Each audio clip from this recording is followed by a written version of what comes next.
Welcome बच्चों। आज हम ज्योग्राफी में अपना नेक्स्ट टॉपिक पढ़ेंगे चैप्टर नंबर 3 में, और वो है मेजर लैंड फॉर्म्स। ठीक है, लैंड फॉर्म्स क्या होते हैं? लैंड फॉर्म्स मतलब जो भी हमारे अर्थ के सरफेस पे माउंटेन्स हैं, वैलीज हैं, ठीक है, प्लेट्यूज हैं, ये सब जो भी चीज़ें हैं, पहाड़, नदी, झरने, घाटियाँ, ये सब क्या है? लैंड फॉर्म्स है। ठीक है, तो यही हमारे जो मेजर लैंड फॉर्म्स है वो कैसे बने हमारे अर्थ पे, या फिर कैसे बनते हैं, इसके बारे में हम पढ़ेंगे। ठीक है, तो बेसिकली जो हमारा लैंड फॉर्म है वो दो मेन प्रोसेसेस के थ्रू बनता है। दो मेन ऐसे प्रोसेस हैं जिनकी वजह से हमारा लैंड फॉर्म क्रिएट होता है धीरे धीरे, और उसमें से जो सबसे पहले है वेदरिंग और इरोजन। ठीक है, वेदरिंग और इरोजन क्या होता है? वेदरिंग मतलब होता है बच्चों, जो बड़े बड़े चट्टानें होती हैं हमारे अर्थ के सरफेस पे, उनका टूटना छोटे छोटे सेडिमेंट्स में। ठीक है, अब ये कैसे टूटते हैं? हवा से, जो विंड बहुत तेज चलती है उससे भी टूट सकते हैं, या फिर ये जो है आपस में टकरा के टूट सकते हैं। ठीक है, पानी की वजह से, पानी जो बहुत तेजी से गिरता है इन लोगों पे, उस चट्टानों पे, तो इस वजह से कट कट के भी ये रॉक्स टूट सकते हैं। ठीक है, तो बहुत सारे ऐसे एजेंट्स हैं, जैसे कि हमारा वाटर हो गया, विंड हो गई, या आइस हो गया। इन सब के लगातार एक्शन की वजह से हमारे अर्थ सरफेस पे जो रॉक्स हैं वो जब टूटते हैं स्मॉल सेडिमेंट्स में, तो उसे हम कहते हैं वेदरिंग। ठीक है, रॉक्स का वेदरिंग कुछ नहीं बच्चों, वेदरिंग है बस रॉक्स का जो है सेडिमेंट्स में टूटना या छोटे छोटे टुकड़ों में ब्रेक होना, ही हम इसे कहते हैं कि वो जो है हमारा वेदरिंग है। ठीक है, अब इरोजन क्या होता है? इरोजन, अब देखिए, जब ये रॉक्स टूट के सेडिमेंट्स में बदल गए, ठीक है, तो अब क्या होता है कि अब चाहे वो हवा हो या पानी हो या फिर आइस हो, ठीक है, किसी भी एजेंट के थ्रू अब ये सेडिमेंट्स जो है वो क्या करते हैं? कैरी किए जाते हैं, जिस अपने एक प्लेस से दूसरे प्लेस पे। ठीक है, तो एक जगह से, ऐसे मान लीजिए अब नदी बह रही है, तो यहाँ से जब नदी बहेगी तो यहाँ पे जो भी चीज़ें होंगी इसको अपने साथ बहा के ले जाएगी, और फिर कहीं दूर जा कर के ये चीज़ें डिपॉजिट कर देगी। ठीक है, तो अब यहाँ से तो वो चीज़ें हट गई ना, जो जहाँ पे ये पहले थी ओरिजिनली, तो ये हो गया आपका इरोजन। ठीक है, इरोजन। तो इस तरह से वेदरिंग और इरोजन ये दो तरीके हैं जिसकी वजह से जो हमारा लैंडस्केप है वो कॉन्टिन्यूसली जो है वो वॉर्न हो रहा है, मतलब वो क्या हो रहा है, उसको वो खट रहा है, मतलब टूट रहा है। ठीक है, इसलिए जो है, और ये किस वजह से हो रहा है? ये बेसिकली हमारी वाटर, विंड और आइस, यही एजेंट्स हैं जो ये करते हैं। हवा चलती है, आप देखते हैं, तो जब कभी हवा चलती है तो धूल मिट्टी बहुत तेज उड़ती है ना, उड़ते हुए आती है, धूल वाली आंधी चलती है, तो क्या है? ये इरोजन है, वो अपने साथ जो अर्थ के सरफेस का सबसे टॉप सॉइल लेयर है उसको उड़ाते हुए ले जा रही है एक जगह से, और फिर जिस जगह पे हवा की रफ्तार कम होगी या हवा खत्म होगी, वहां पे ये सारी धूल मिट्टी डिपॉजिट हो जाएगी। तो वहाँ डिपोजिशन हो गया, तो एक जगह से इसने पूरी धूल मिट्टी उड़ाते हुए आई और दूसरे कहीं दूर जा करके उसने डिपॉजिट कर दिया। ठीक है, या ये तो हो गया आपका इरोजन। ठीक है, अब पानी कैसे करता है? बारिश होती है, खूब सारी बारिश होती है, खेतों से सारी मिट्टियां ऊपर की बह बह के कहाँ चली जाती हैं? नदियों में चली जाती हैं। ठीक है, अब फिर ये नदियां क्या करती हैं? ये मिट्टी को ले जाती हैं अपने साथ बहा करके, और फिर कहीं दूर अपने किनारों पे जो है बैंक्स के जमा जमा कर देती हैं, डिपॉजिट कर देती हैं। तो इस तरह से या ऐसे बारिश के थ्रू भी खेतों की मिट्टियां और जो सॉइल्स हैं वो बह जाते हैं, तो वो इरोजन हो गया। तो वेदरिंग और इरोजन बेसिकली वाटर, विंड और आइस के थ्रू होते हैं, जिसकी वजह से हमारा जो लैंडस्केप है वो कॉन्टिन्यूसली जो है वो वियर डाउन हो रहा है, मतलब लगातार उसका वियर मतलब यूज होता है तो कोई चीज़ कम होती है, खराब होती है, टूटती है। ठीक है, इसका मतलब हो गया वियर डाउन हो रहा है। ओके, अब ये जो भी एरोडेड मटेरियल है ना, जो भी नदी या हवा या आइस अपने साथ इरोड करके ला रही है, चाहे वो सॉइल हो चाहे वो कुछ भी हो, ठीक है, तो अब ये जो है ट्रांसपोर्ट होता है विंड और वाटर और आइस के थ्रू भी। ठीक है, और फाइनली ट्रांसपोर्ट होते होते किसी एक जगह पे डिपॉजिट का होता है। ठीक है, अब इसी डिपोजिशन की वजह से अब ये जो इरोजन हो रहा है और डिपोजिशन हो रहा है, इसकी वजह से तरह तरह के लैंड फॉर्म्स हमारे अर्थ के सरफेस पे क्रिएट होते हैं। ठीक है, तो अभी हम सबसे पहले आज पढ़ेंगे कि कैसे एक रिवर जो है लैंड फॉर्म्स को क्रिएट करने में कंट्रीब्यूट करती है, कैसे एक रिवर लैंड फॉर्म्स को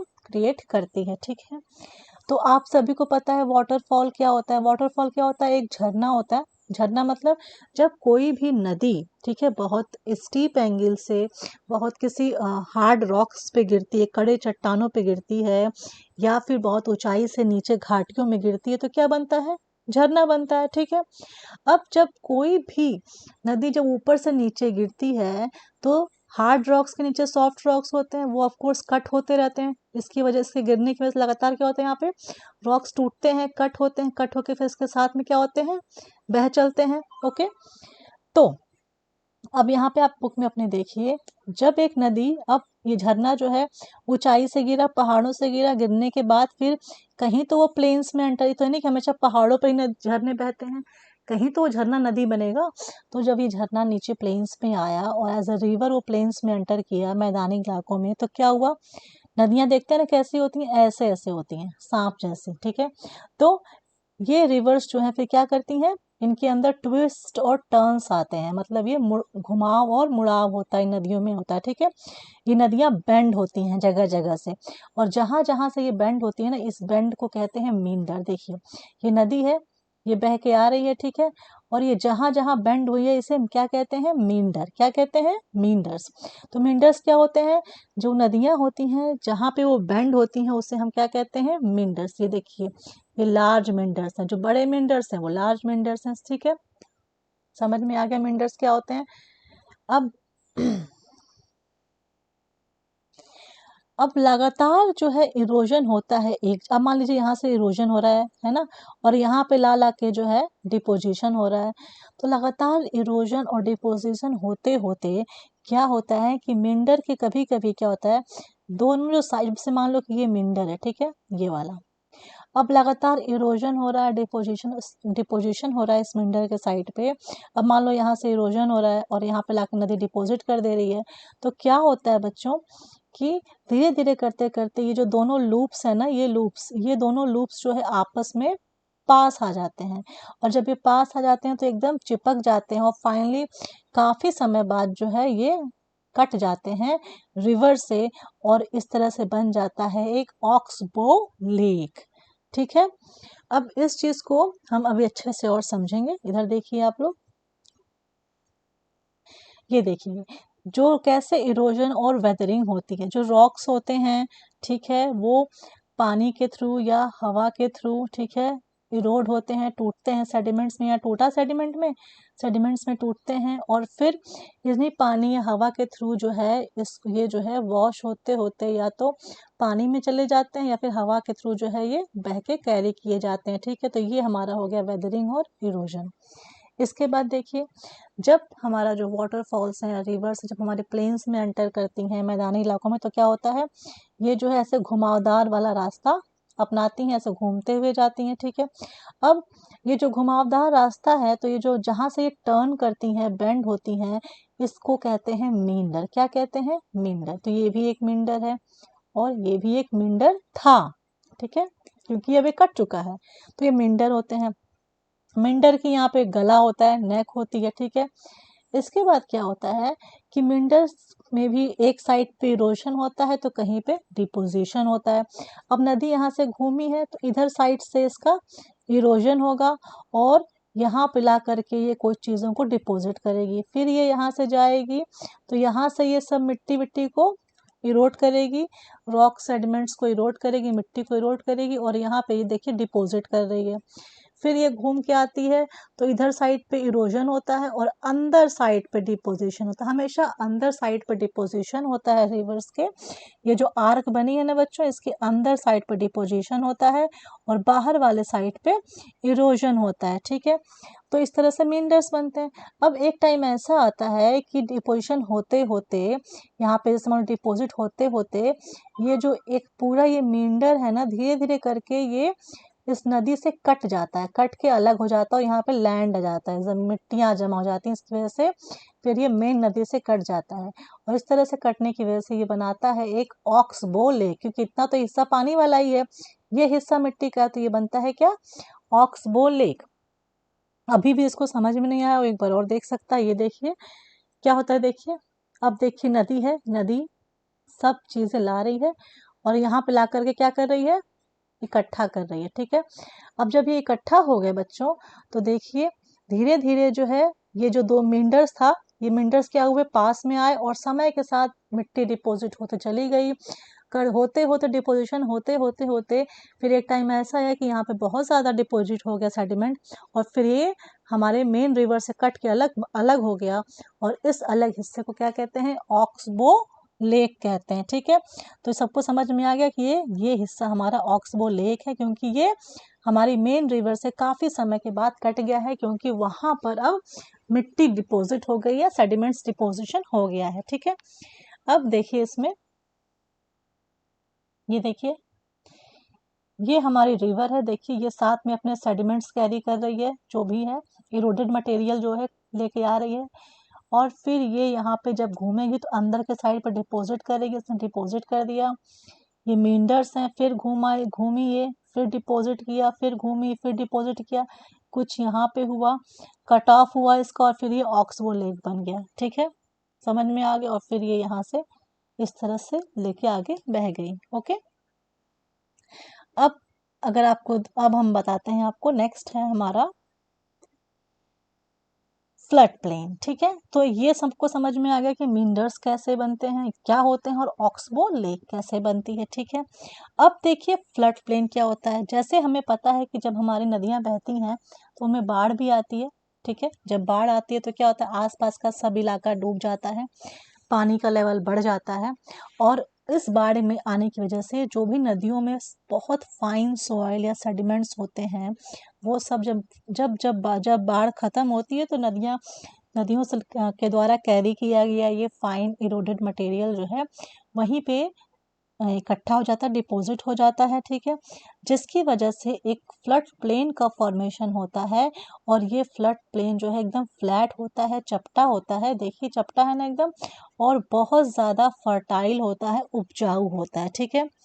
अब क्योंकि अब फ्लड आया था, फ्लड चला गया, तो किनारे क्या होते हैं, थोड़े से ऊंचे हो जाते हैं। जब ये किनारे थोड़े से ऊंचे हो जाते हैं तो ये ऊंचे किनारों को लीव्स कहते हैं, ठीक है, क्या कहते हैं, लीव्स, समझ में आ गया।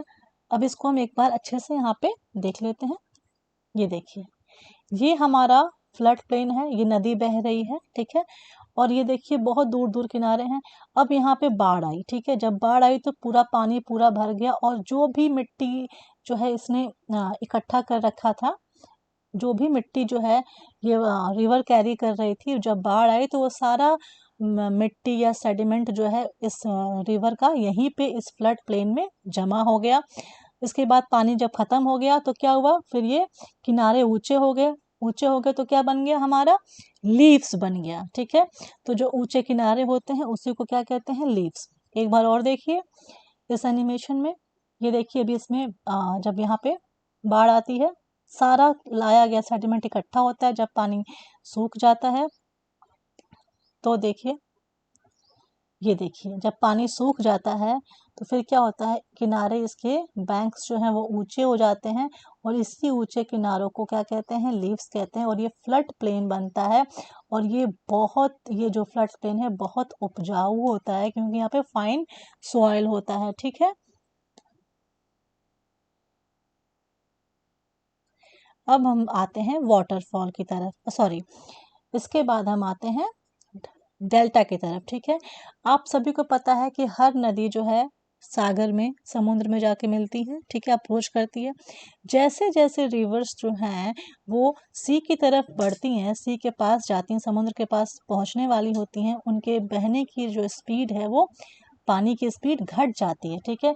और क्योंकि वो बहुत सारा सेडिमेंट्स भी अपने साथ अभी लेके चल रही हैं, क्योंकि पानी में बहुत सारी सेडिमेंट्स, मिट्टी विट्टी सब साथ में बहती रहती है, लेके चल रही हैं, और उनकी स्पीड भी अब कम हो गई है, तो एक ऐसा पॉइंट आता है कि समुद्र में गिरने से पहले वो मेन रिवर जो हमारी है बहुत सारे छोटे छोटी ब्रांचेस में टूट जाती है। इन छोटी छोटी ब्रांचेस को, बहुत सारी ब्रांचेस बनती हैं, इनको डिस्ट्रीब्यूटरी कहते हैं, बहुत ज़्यादा होती हैं, इनका खुद का माउथ होता है, और फिर इन डिस्ट्रीब्यूटरीज की स्पीड और स्लो रहती, क्योंकि रिवर तो बहुत स्लो हो गई है, और इतनी स्लो हो गई तो वो जो भी अपने साथ सेडिमेंट है, सॉइल लेके आ रही है, अब उसको फर्दर वो कैरी नहीं कर पाती, तो फाइनली यहीं पर जो है वो सारे सॉइल सेडिमेंट सब डिपॉजिट कर देती। जितना भी मटेरियल वो इरोड करके लाती है रिवर, इन डिस्ट्रीब्यूटरीज के थ्रू ये सब कुछ यहाँ पे इरोड हो डिपॉजिट हो जाता है, और फाइनली काफ़ी समय तक डिपोजिशन करने के बाद यहाँ पर बनता है एक डेल्टा, ठीक है, जो बहुत ज़्यादा फर्टाइल होता है। ठीक है, तो अभी हम देखेंगे डेल्टा फॉर्मेशन कैसे होता है। ये देखिए, ये एक मेन नदी है, ये जब ये समुद्र के पास है ना, समुद्र के पास पहुंचे तो ये बहुत सारे नदियों में, डिस्ट्रीब्यूटरीज में, छोटी छोटी ब्रांचेस में टूट गई। इसी को कहते हैं डिस्ट्रीब्यूटरी।